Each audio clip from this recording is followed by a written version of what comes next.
No, I'm going to have to go back to the Stadium. I believe I got Mikel Arteta standing by.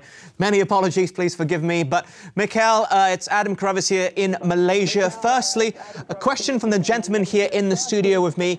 Arsenal dominating possession for a good 20-25 minutes. I think it was over 80%. Looked likely that Arsenal would win.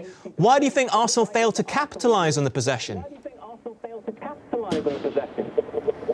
First of all, because we missed the chances that we had, and as well because we give them 2 goals. One was an individual error that can happen, and another one when we were in total control of the game and we were ready to go and win the game, we consider a set piece.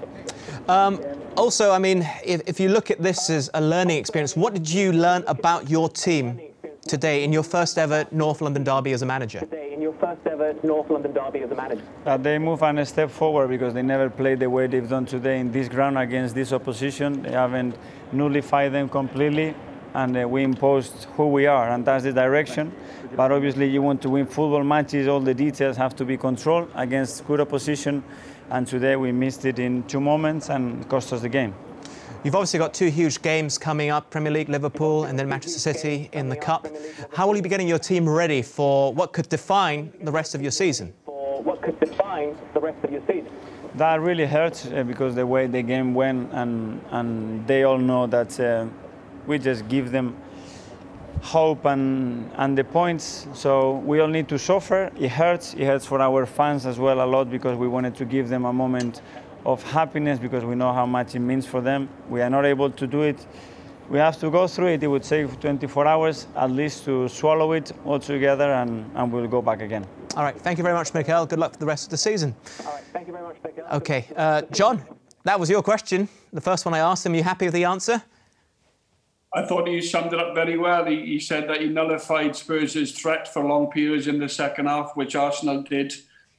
But I'm sure Mikel Arteta, like a lot of us, are looking at that game saying that they were a threat. They were excellent going forward, which Arsenal have shown of late. But I'm sure he's looking at the defence and thinking that's nowhere near good enough. You know, the mistake from Kolasinac today led to the goal from Son. There was other mistakes. Mustafi, the way that he defended in the second half was very, very diving in, not standing on his feet. Just poor decision-making from an experienced international centre-back who cost £35 million from Valencia. You want more than that from your centre-half. Tini for the goal. David Luiz, I think, is a makeshift centre-half. He will only come in if Arsenal don't buy another centre-half. I don't think he'll get much game time next season, to be honest, David Luiz, although he's been given an extra year's contract. And I can't see Arsenal progressing, Aubameyang or no Aubameyang, progressing in the right direction unless they shore up defensively. They need 2 centre-halves of quality, and they're not going to come cheap for Arsenal to progress, because you cannot score 3 or 4 goals every game to win a football match, because Arsenal keep giving the opposition chances to score against them, and you always feel as if Arsenal are going to concede a goal. Doesn't matter how good they are going forward, and they're exceptional going forward at times, but defensively, that is a major issue that Arteta has to sort out. From what Arsenal currently have in terms of defensive players, so I want to include the fullbacks, wing-backs, maybe even defensive mid, who would you keep in the starting lineup for next season currently? So let's just say Leno is fully fit, he's in goal. I presume you're happy with him. What about the rest? Well, Tini, of course, 25 million. I think he will improve, he will get better. Today is probably his first big mistake.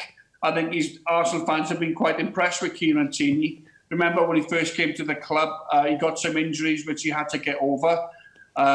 Seemed to be doing very, very well. But today, you know, to lose Alderweireld, not good enough. Too big a game against Spurs. Got to stick with your man, got to compete.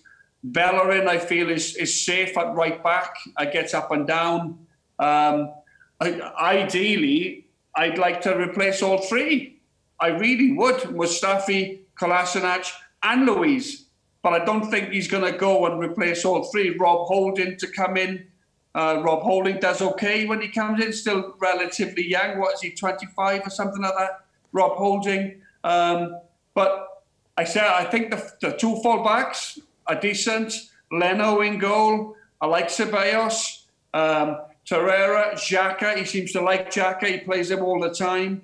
So for me, I would get rid of all three if I possibly could, but I don't think that's going to happen. I think all three of them, I'm not so sure if they get in any of the other top 4 teams. Okay.